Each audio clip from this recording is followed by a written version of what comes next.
Stay high for the most of the time. Meet a stranger, jump right in your car.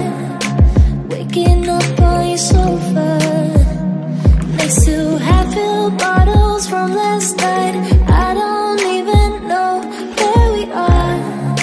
I'm naked and I don't know you. But if you want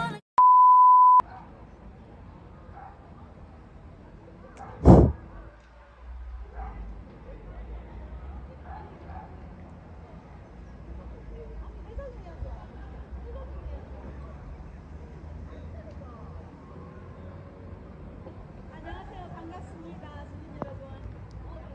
좋은 시간 되시기 바랍니다. 감사합니다. 그리고 시간에서 모여주신 감사합니다. 오늘 즐거운 시간 되시고요.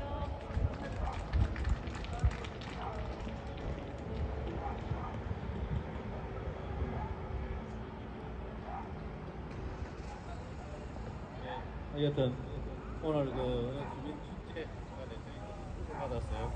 대단히 고맙습니다. 중간 그 간접수급 정도를 위해서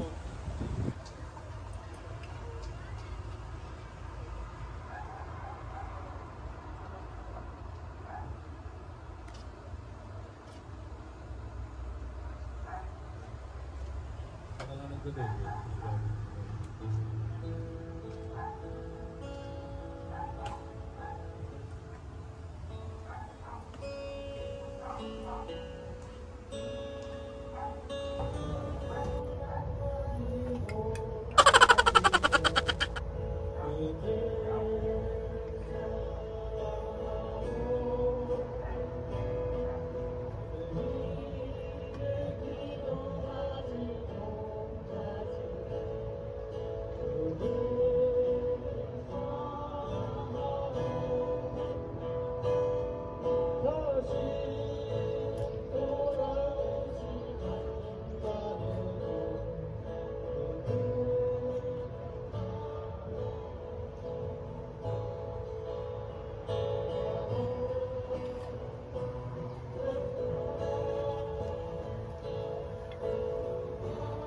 A few moments later.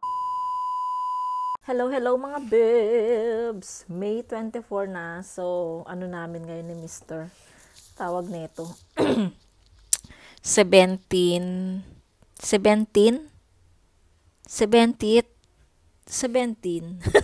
anniversary namin, wedding anniversary namin mga bebs. So, wala tayong ganap. Tsaka nauna na yung regalo ni Mr. sa akin. Binigyan niya ako ng pera. Tapos, nung isang araw bumili si Mr. ng cake, yung cheesecake. So, nasa rep siya, mga bebs. So, mamaya,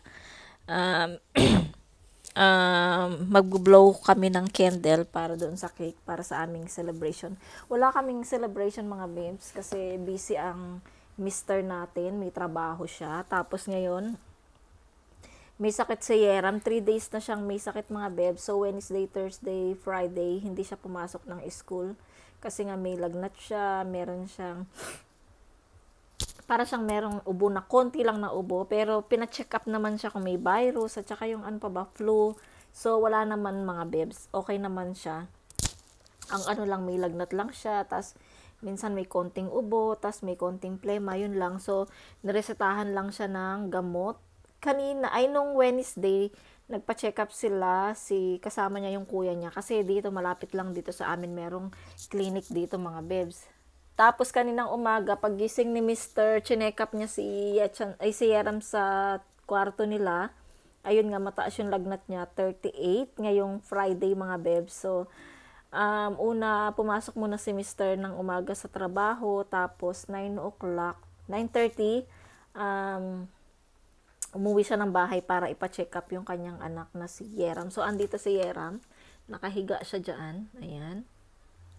So, absent siya ng 3 days. Pero, okay lang, mga bebs. At least, nakapagpahinga siya. Sana, tomorrow ay maging okay na yung pakaramdam niya. Mawala na yung kanyang lagnat. Tsaka may iniinom na siyang gamot.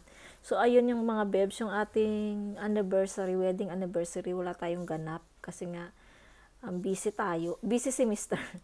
At saka okay na yun, matanda na kami, hindi na namin kailangan ng mga celebration.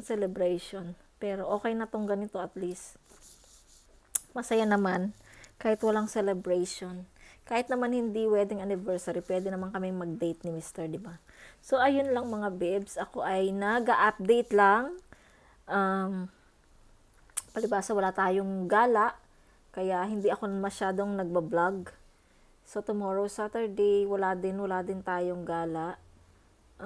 Sa Sunday na lang siguro ako ulit mag-vlog pagtapos nitong, pagka na-edit ko to. So, sa Sunday na lang tayo ulit mag-vlog mga babes. Kasi, kahapon pala, tinuloy ko lang yung vlog natin kahapon. Kahapon, meron ditong program dito sa baba. Kasi pagka summer mga babes, meron ditong program dito sa amin, dito sa baba. May program dyan.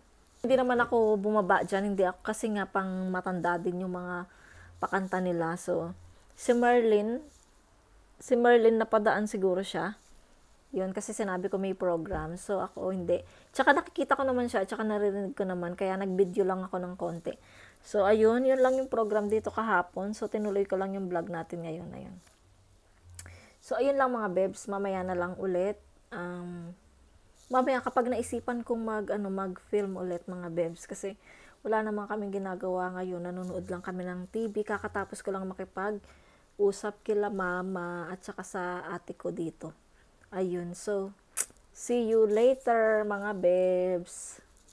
Evening mga babes, late na tayo mag-update. Ayan, so magbo-blow the candle muna tayo sa ating pa-wedding anniversary.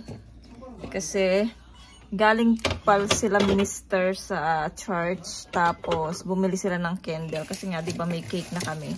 So ito yung cake natin mga babes. Ayan. My love, happy anniversary. Thank you.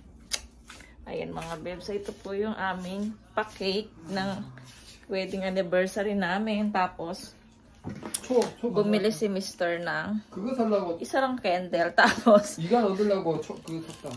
tapos, para mabigyan siya ng, para mabigyan siya ng candle mga babes, bumili siya ng egg pie. Isa lang. Ayan, so kaya merong candle ang ating cake. So, ayan mga babes. So, happy anniversary muna kami. Tapos, yun, tikman natin yung cake natin mga babes. So,